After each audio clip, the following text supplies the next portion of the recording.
Hello again, Christos Anesti, Christ is risen. Welcome back to week 36 of year 5 of the Religious Education Initiative. This is day 3. We're continuing our way through the book of Acts. So last time we saw St. Paul begin his plans to leave Ephesus, to visit Greece once more, and then to travel to Jerusalem, and from there to Rome. He sent some of his disciples ahead of him to prepare the way, and as we learn from his epistles, to begin to take a collection to support the church in Jerusalem. Before he left Ephesus, however, some of the idolaters there, and specifically the silversmiths who made their living by making and selling silver shrines of the goddess Artemis, were stirred up against St. Paul and the Christians because they were preaching against idolatry.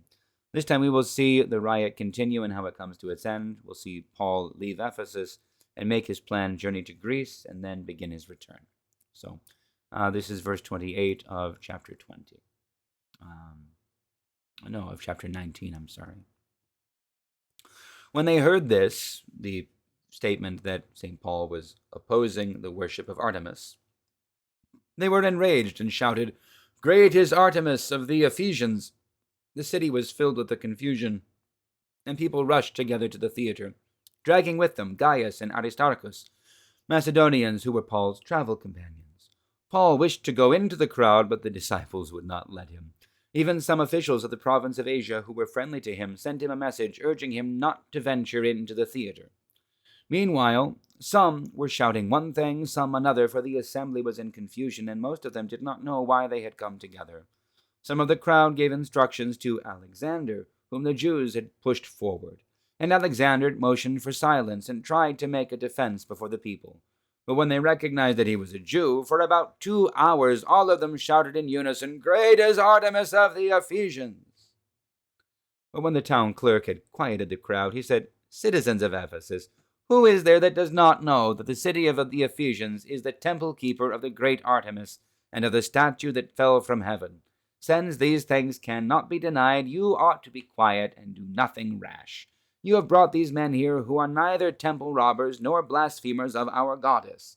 If therefore Demetrius and the artisans with him have a complaint against anyone, the courts are open, and there are proconsuls. Let them bring charges there against one another. If there is anything further you want to know, it must be settled in the regular assembly. For we are in danger of being charged with rioting today, since there is no cause that we can give to justify this commotion." When he had said this, he dismissed the assembly. After the uproar had ceased, Paul sent for the disciples, and after encouraging them and saying farewell, he left for Macedonia. When he had gone through those regions and had given the believers much encouragement, he came to Greece, where he stayed for 3 months.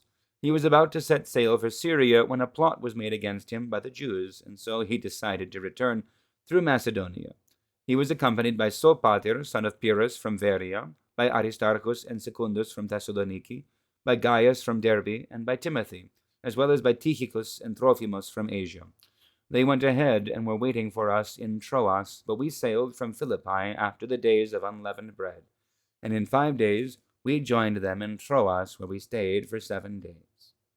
On the first day of the week, when we met to break bread, Paul was holding a discussion with them, since he intended to leave the next day. He continued speaking until midnight. There were many lamps in the room upstairs where we were meeting. A young man named Eutychus, who was sitting in the window, began to sink off into a deep sleep, while Paul talked still longer. Overcome by sleep, he fell to the ground 3 floors below, and was picked up dead. But Paul went down, and bending over him, took him in his arms, and said, "Do not be alarmed, for his life is in him." Then Paul went upstairs, and after he had broken bread and eaten, he continued to converse with them until dawn. Then he left. Meanwhile, they had taken the boy away alive, and were not a little comforted. Okay. So, in a large sense, what we see here is almost a glimpse into the future. Because on the one hand, we have the citizens of Ephesus recognizing for a moment that this is a real threat.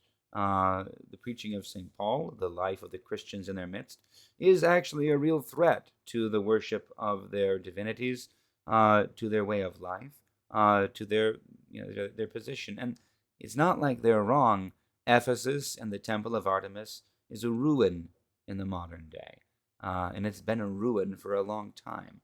No one worships this apparently it was a rock that fell from the sky that looked like a statue, looked like Artemis. Apparently, it had something of a humanish shape, a different form than the virginal, slender Artemis that we often will see in like Ovid's mythologies. But nonetheless, but this is gone.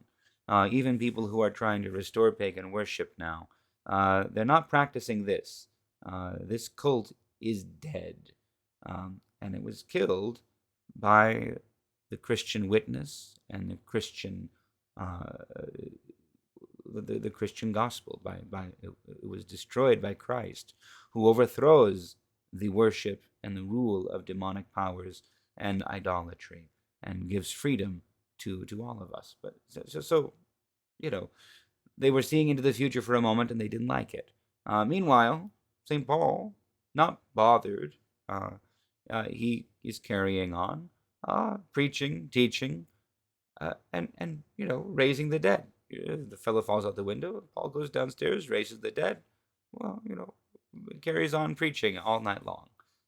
So we see the again, it's a reminder almost of the peaceful, unanxious authority exercised by the Lord during his ministry.